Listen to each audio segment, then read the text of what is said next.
السلام علیکم ورحمۃ اللہ وبرکاتہ۔ میرے محترم بھائیوں، نماز ایک اہم عبادت ہے۔ اللہ تعالیٰ نے قرآن عظیم کے اندر فرمایا، ان الصلاۃ کانت علی المؤمنین کتابا موقوتا، بے شک نماز مومنوں کے اوپر وقت مقرر پر فرض کی گئی ہے۔ اسلام کا یہ دوسرا بڑا رکن ہے۔ شہادتین کی گواہی کے بعد جو سب سے پہلا فریضہ مسلمانوں کے اوپر عائد ہوتا ہے وہ نماز کا فریضہ ہے۔ عن عبداللہ ابن عمر رضی اللہ عنہما قال سمعت رسول اللہ صلی اللہ علیہ وسلم یقول بنی الاسلام علی خمس شہادت اللہ الہ الا اللہ وان محمد رسول اللہ واقام الصلاۃ وایتاء الزکوٰۃ والحج وصوم رمضان، رواہ البخاری و مسلم۔ عبداللہ ابن عمر رضی اللہ عنہما سے روایت ہے، وہ فرماتے ہیں کہ میں نے رسول اللہ صلی اللہ علیہ وسلم کو فرماتے ہوئے سنا کہ اسلام کی بنیاد 5 چیزوں کے اوپر ہے۔ اس بات کی گواہی دینا کہ اللہ کے سوا کوئی معبود پر حق نہیں اور محمد صلی اللہ علیہ وسلم اللہ کے بندے اور اس کے رسول ہیں، نماز کو قائم کرنا، زکوٰۃ ادا کرنا اور بیت اللہ کا حج کرنا جو استطاعت رکھتا ہو، اور رمضان کے روزے رکھنا۔ یہ بخاری اور مسلم کی روایت ہے۔ ابو ہریرہ رضی اللہ تعالی عنہ سے روایت ہے، ان اول ما یحاسب بہ العبد یوم القیامہ من عملہ صلاتہ، رواہ ترمذی۔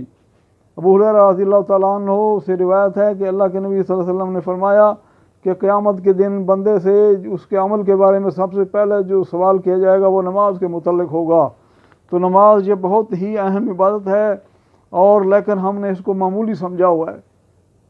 ہم دیکھتے ہیں کہ کتنے ہمارے ارد گرد لوگ ہیں کہ جو بے نماز ہیں، ان کو نماز پڑھنے کی پرواہ ہی نہیں ہے۔ اللہ، کتنا دکھ اور افسوس کا مقام ہے یہ۔ اور عبداللہ ابن عمرو بن العاص رضی اللہ تعالیٰ عنہ سے روایت ہے کہ آپ صلی اللہ علیہ وسلم نے فرمایا کہ جس نے نماز کی حفاظت کی اس کے لیے نور ہے، برہان ہے اور قیامت کے دن نجات کا باعث ہے، اور بے نماز کے لیے تباہی اور جہنم ہے۔ اللہ اکبر۔ جو نماز نہیں پڑھتے ان کے لیے بہت سخت وعید ہے۔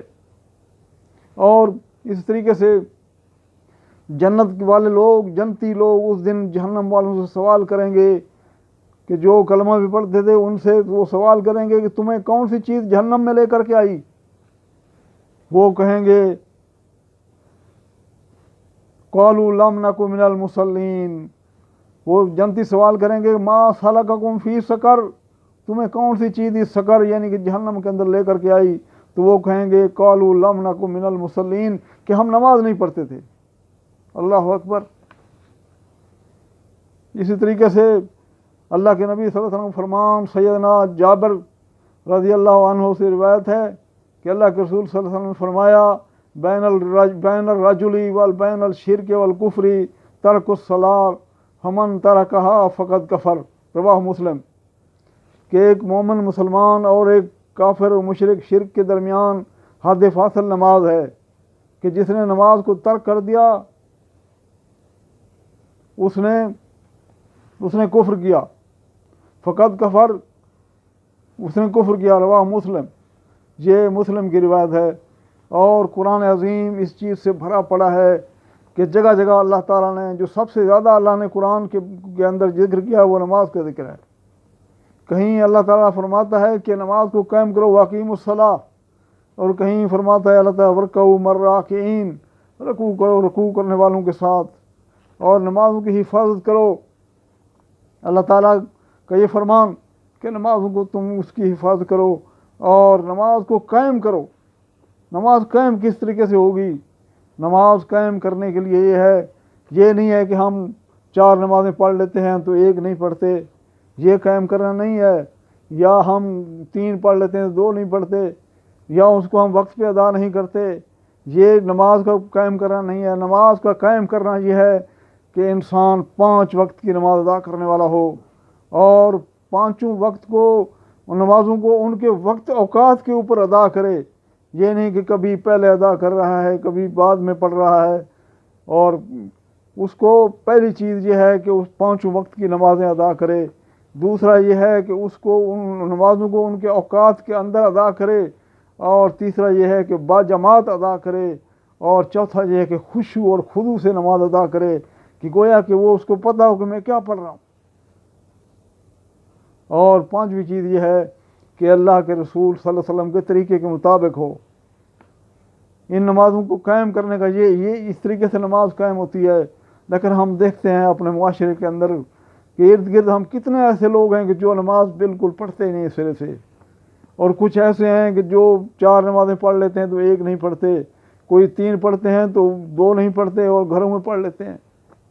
جبکہ مردوں کے لیے حکم یہ ہے کہ وہ نماز مسجد کے اندر جا کر کے پڑھیں، باجماعت ادا کریں، اور نماز کو وقت کے اوپر ادا کرنے والے بنیں، اور اپنے آپ کو پکا نمازی بنیں، تاکہ قیامت کے دن آپ کے لیے نور ہو اور آپ کے لیے جنت آپ کی منتظر ہو، اور جہنم سے آپ بچ جائیں۔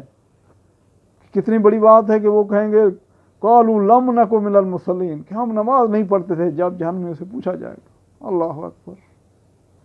تو ہمیں اپنی بھی فکر کرنی ہے، اپنے بیوی بچوں کی، رشتہ داروں عزیزوں کی، بہن بھائیوں کی، اور محلے والوں کی، اور سب مسلمانوں کی فکر کرنی ہے کہ وہ نماز پڑھنے والے بن جائیں۔ ان کے اندر یہ احساس پیدا کرنے کی کوشش کریں کہ نماز بہت ہی اہم عبادت ہے۔ نبی کریم صلی اللہ علیہ وسلم کی ٹھنڈک، آنکھوں کی ٹھنڈک نماز، مومن کی معراج نماز، کہ سجدے کی حالت کے اندر انسان جب اللہ سے گفتگو کرتا ہے، اللہ اکبر، تو اللہ تعالیٰ اس کے بہت زیادہ قریب ہوتا ہے۔ سجدے کے اندر دعائیں قبول ہوتی ہیں۔ نماز ایک مکمل عبادت ہے۔ اللہ کے نبی صلی اللہ علیہ وسلم نے فرمایا، ایک حدیث مبارکہ کے اندر آتی ہے، صحابہ کرام سے سوال کیا کہ اگر کسی کے دروازے کے سامنے ایک نہر بہتی ہو جس کے اندر وہ 5 وقت اس میں غسل کرے، تو کیا اس کے بدن پر کوئی میل و کچیل باقی رہ جائے گی؟ صحابہ کرام نے فرمایا نہیں۔ تو اللہ کے نبی صلی اللہ علیہ وسلم نے فرمایا کہ جو اس طریقے سے 5 وقت کی نماز ادا کرتا ہے، اللہ تعالیٰ اس کے گناہوں کو مٹا دیتا ہے، بشرطے کہ وہ کبیرہ گناہوں سے بچتا رہے۔ اللہ اکبر۔ اللہ تعالیٰ سے دعا ہے کہ اللہ تعالیٰ ہمیں صحیح معنی میں مسلمان بنا دے، اور ہمیں پکا نمازی بنا دے، اور نماز کو قائم کرنے والا اللہ تعالیٰ ہمیں بنا دے۔ اقول قولی ھذا استغفر اللہ لی ولکم ولسائر المسلمین فاستغفروہ انہ ھو الغفور الرحیم۔